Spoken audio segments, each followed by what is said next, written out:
신스불입니다. 잠깐 올렸다가 일부 공개로 돌려버린 500명 기념 영상에서 말씀드린 게 있었죠. 최근 작업한 사운드뱅크를 제작하면서 공유하고 싶었던 점을 말씀드리겠다고 했습니다. 이번 영상은 대본을 몇 차례 다시 썼어요. 얘기하고 싶은 포인트가 많이 있었는데 그걸 한 영상에 다 담기엔 주제도 난잡하고 영상을 만드는 저도 지치거든요. 그래서 그중 딱 하나의 주제만 골라 잡아서 대본을 다시 썼습니다. 시간 낭비를 원치 않는 분들을 위해 이 영상의 성격을 미리 말씀드리겠습니다. 저는 사운드 만드는 과정을 직접적으로 떠먹여주는 것은 거의 하지 않습니다. 필요한 경우는 해야겠지만 개인적으로는 그런 식으로 신스를 풀어가는 걸 정말 안 좋아합니다. 제 채널을 자주 봐오신 분들이라면 이 채널의 성향이 그렇다는 점은 알고 계시겠죠. 그래서 제 채널은 어택은 몇 초로 설정하고 노브는 몇 시 방향으로 돌려라 같은 설명은 거의 등장한 적이 없습니다. 앞으로도 그럴 거고요. 노브를 몇 시 방향으로 돌리면 그런 사운드가 나온다는 거 중요합니다. 하지만 저는 노브를 돌리면서 얽히는 원리와 여러분 개인의 관점을 더 중요하게 여깁니다. 그래요. 이번 영상은 언젠가 시작할 계획만 가지고 있었을 뿐 세럼 튜토리얼 하느라 시작할 엄두도 못 냈던 그 이야기.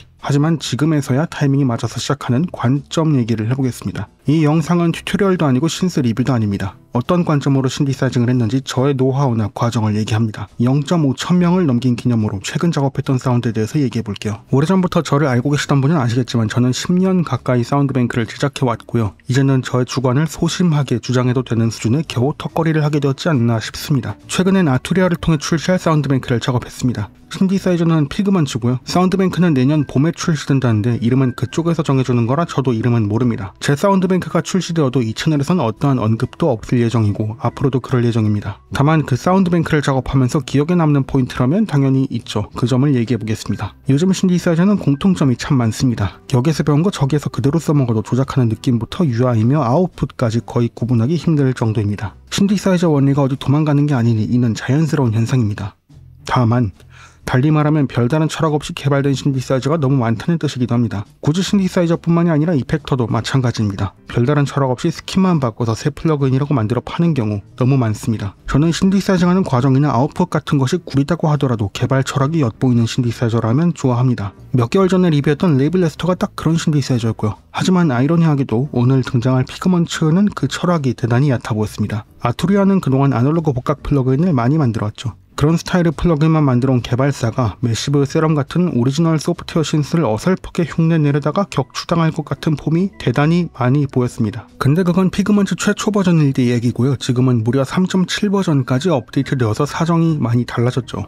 이제는 쓸만합니다. 어쨌든 피그먼츠는 이 영상의 주제가 아닙니다. 하고 싶은 얘기는 따로 있습니다. 저는 키사운드를 자주 만들지는 않습니다. 하지만 언젠가 만든다면 이런 시도를 해보면 어떨까 하는 건 있었어요. 예전에 피아노로부터 영감을 받은 부분이 있습니다. 지금 보시는 건 피아노 택입니다. C8부터 C5, C2까지 눌러서 녹음해볼게요. 자, 이렇게 녹음을 했는데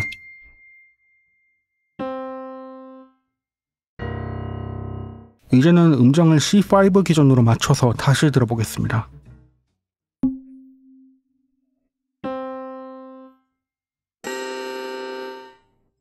방금 피아노텍에서 나온 피아노 소리를 모두 같은 음정으로 맞춘 결과를 들으셨습니다. 모두 하나의 피아노라는 악기에서 나온 음색이지만 실제로는 노트에 따라 음색이 판이하게 달라집니다. 이런 모양새는 대부분의 다른 어쿠스틱 악기에서도 공통적으로 나타나는 특징입니다. 하지만 신디사이저는 그런 거 없죠. 이번엔 신스 베이스를 녹음해서 같은 방식으로 음정을 보정해 보겠습니다.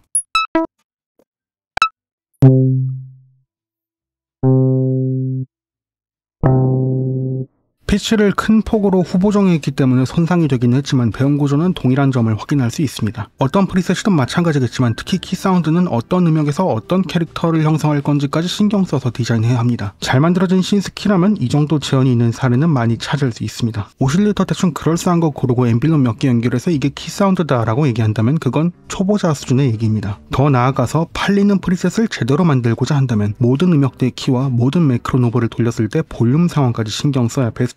하지만 그건 이번 주제는 아니니 넘어가야겠고요. 어쨌든 방금 들었던 음역대마다 다른 캐릭터와 배음 구조, 신디사이저에서는 어떻게 재현할 수 있을까요? 필터와 키 트래킹을 이용해보는 건 어떨까요?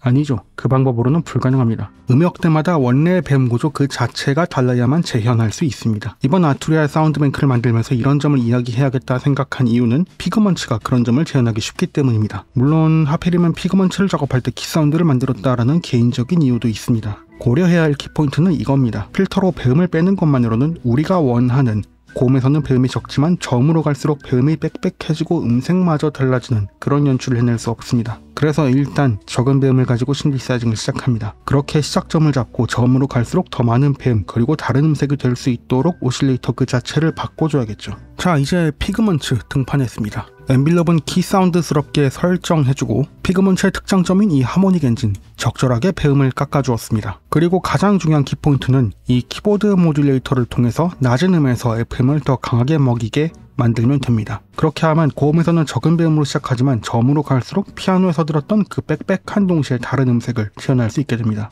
엔진 1과 엔진 2는 그런 점을 적용한 것과 그렇지 않은 상태를 각각 세팅해 두었습니다. 먼저 엔진 2부터 소리를 들어보면 어느 키를 눌러도 일정한 음색을 들려줍니다.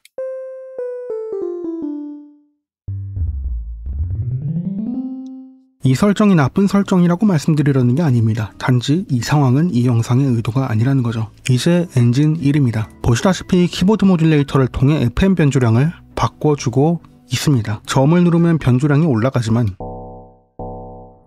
고음을 누르면 변조량이 내려가죠. 이는 저음으로 갈수록 더 많은 배음이 추가된다는 의미고요. 고음으로 갈수록 변조가 풀리면서 배음이 적어진다는 의미입니다. 이제 키보드를 쭉 눌러보면 전과는 확연히 음색이 다르죠. 이제 다시 엔진 2를 들어보죠.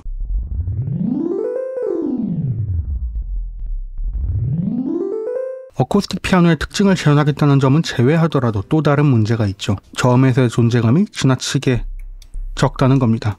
이를 해결할 수 있는 방법은 두 가지입니다. 첫 번째는 필터를 통해 이 프리셋의 특정 음역을 다 날려서 플레이할 수 있는 영역을 의도적으로 제한하는 것이고, 두 번째는 방금 우리가 엔진 1에서 선택한 방식이죠. 우리는 방금 저음으로 갈수록 FM 변조를 더 강하게 먹인다는 간단한 아이디어를 통해 피아노의 특성을 재현했습니다. 어쿠스틱 악기의 특성인 듯 하지만 신디사이징에서도 유용하게 쓰일 수 있습니다. 그리고 이걸 통해 말씀드리고 싶은 더 중요한 키포인트는 프리셋을 만든다면 다양한 음역에 대응하는 소리마저 디자인해야 한다는 거죠. 그 키포인트를 실현하기 위해 어쿠스틱의 특성을 재현했을 뿐입니다. 지금은 정말 간단하게 세팅한 것으로 예시를 들려드렸기 때문에 이거 생각보다 사운드 별론데요? 라고 생각하실 수도 있습니다. 그래서 마지막으로는 제가 작업한 프리셋으로 가장 두드러지는 차이점을 들려드리고 마치겠습니다.